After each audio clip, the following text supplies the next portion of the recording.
I'm Brian Powell. I'm the Interior Design Program Coordinator at UL. Most people think of interior design in the terms of beauty. That's the first thing that they think of is when we have students who enter as freshmen, their understanding of interior design is based a lot on popular media. They think that they're going to come in and design interiors in 30 minutes under $1,000 because that's what they've been shown on TV as what interior design is. A lot of what we do in the beginning is to unlearn what they think interior design is.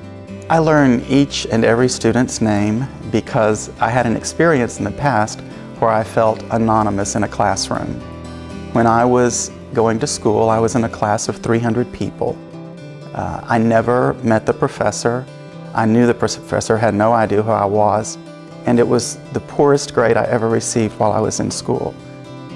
And when I began teaching, one thing that was important for me was that I connect with each student, that I know them by name, I recognize their face, and if I see them in the hallway, I can call their name.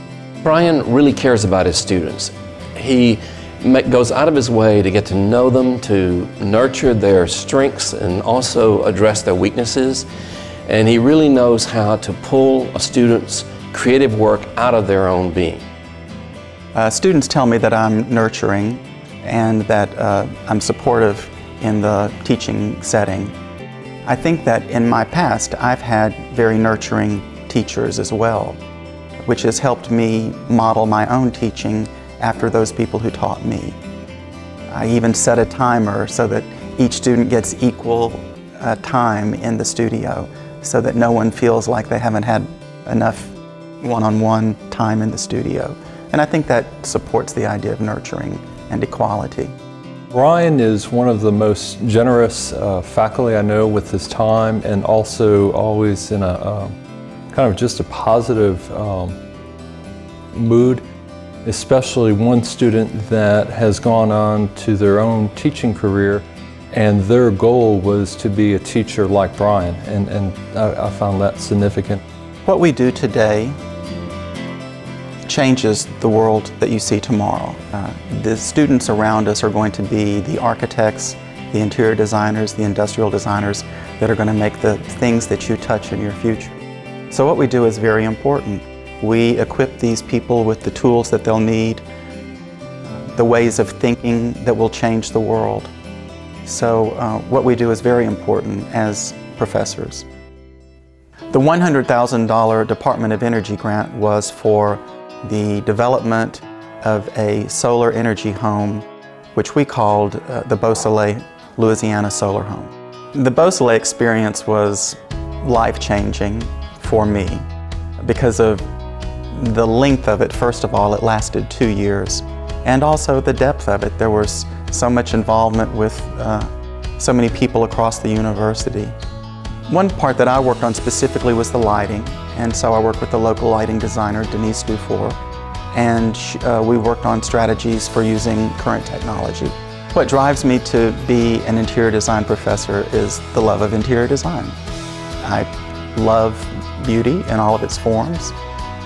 I know that what I do as an interior designer makes a difference in the way that people live. And I know that I can help the students I teach do the same thing, and that's to enhance the environments of our world. The world is changed by what we do.